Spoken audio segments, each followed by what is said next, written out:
बूदा ग्राम में श्री श्री गणेश पूजा समिति का 8वां गणेश उत्सव संपन्न। आसनसोल के बूदा ग्राम स्थित श्री श्री गणेश पूजा समिति की ओर से भव्य 8वां गणेश उत्सव धूमधाम के साथ आयोजित किया गया।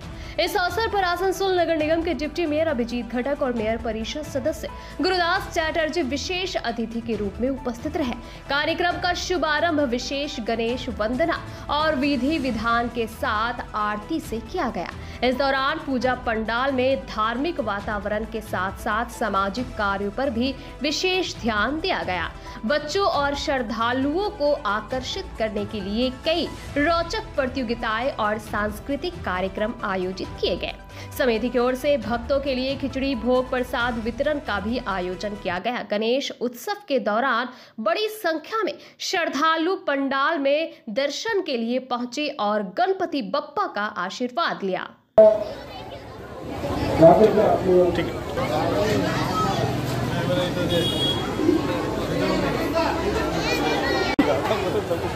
आज के बुधाग्राम श्री गणेश पूजा कमिटी पक्ष থেকে যে বুধাগ্রাম নামপাড়া সরস্বতী পুজো আমাদের যে কমিটি থাকে সেই কমিটির গণেশ পুজো উপলক্ষে এখানে আজকে নরনারায়ণ সেবার আয়োজন করা হয়েছে।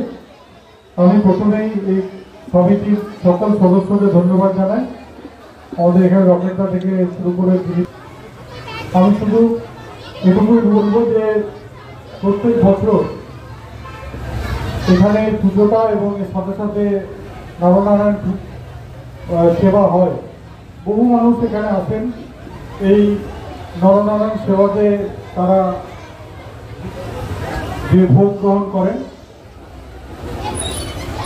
কমিটির সকল সদস্যরা অক্লান্ত পরিশ্রমের মাধ্যমে কটা দিন এই এলাকার মানুষের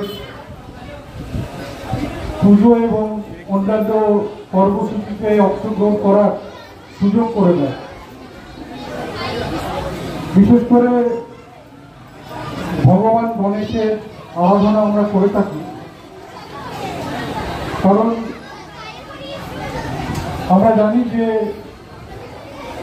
যে কোনো বাধা বিঘ্ন এলে আমরা প্রথমেই গণেশের শরণাপন্ন হই এবং গণেশ হচ্ছে সিদ্ধিদাতা গণেশ।